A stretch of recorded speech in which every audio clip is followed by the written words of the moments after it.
रावण जब सीता जी का हरण करके लंका ले गया, तब माता सीता अशोक वाटिका में वट वृक्ष के नीचे बैठकर केवल प्रभु श्री राम का स्मरण और चिंतन करती रहती थीं। रावण बार बार आकर सीता जी को धमकाता था, लेकिन वह कुछ नहीं बोलती थीं। यहाँ तक कि रावण ने श्री राम के वेश में आकर माता सीता को भ्रमित करने की कोशिश की, लेकिन फिर भी सफल नहीं हुआ। रावण थक हार कर जब अपने शयन कक्ष में पहुंचा, तो मंदोदरी, जो यह सब पहले से जानती थी, बोली, आपने तो राम का वेश भी धरा था, फिर क्या हुआ? रावण बोला, जब मैं राम का रूप लेकर सीता के समक्ष गया, तो सीता मुझे नजर नहीं आ रही थी। रावण अपनी समस्त ताकत लगा चुका था, लेकिन जगत जननी माँ को आज तक कोई नहीं समझ सका। फिर रावण भी कैसे समझ पाता? रावण ने फिर से किया प्रयास, लेकिन लंकापति रावण भी कहाँ हार मानने वाला था। उसने फिर से माता सीता के करीब आने का प्रयास किया। वह सीता माँ से आकर बोला, मैं तुमसे सीधे सीधे संवाद करता हूँ, लेकिन तुम कैसी नारी हो कि मेरे आते ही घास का तिनका उठाकर उसे ही घूर घूर कर देखने लगती हो। क्या घास का तिनका तुम्हें राम से भी ज़्यादा प्यारा है?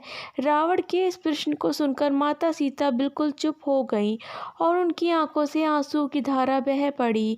शायद वह मन ही मन उन खूबसूरत पलों के बारे में सोच रही होंगी जब श्री राम से विवाह करके अयोध्या आई थी और नई नवीली दुल्हन के रूप में आकर आदर सत्कार हुआ। दशरथ की खीर में गिरा तिनका माता सीता का बड़े आदर के साथ गृह प्रवेश हुआ और उत्सव मनाया गया।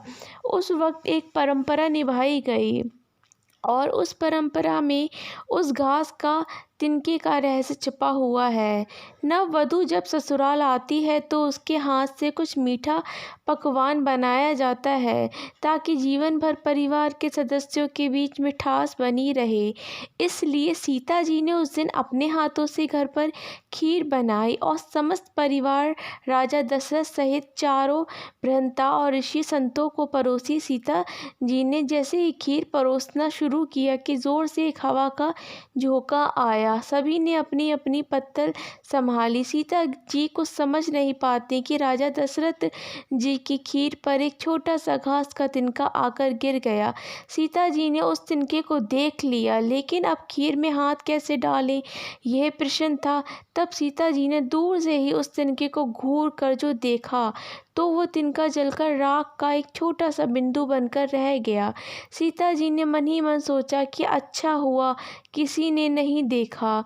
दशरथ जी ने लिया यह वचन, लेकिन राजा दशरथ यह सब देख रहे थे। फिर भी दशरथ जी चुप रहे और अपने कक्ष में चले गए और वहाँ सीता जी को बुलवाया। फिर सीता जी दशरथ फिर राजा दशरथ बोले, मैंने आज भोजन के समय आपके चमत्कार को देख लिया था। आप साक्षात जगत जननी का दूसरा रूप हैं, लेकिन एक बात आप मेरी ज़रूर याद रखना। आपने जिस नज़र से आज उस तिनके को देखा था, उस नज़र से आप अपने शत्रु को भी मत देखना।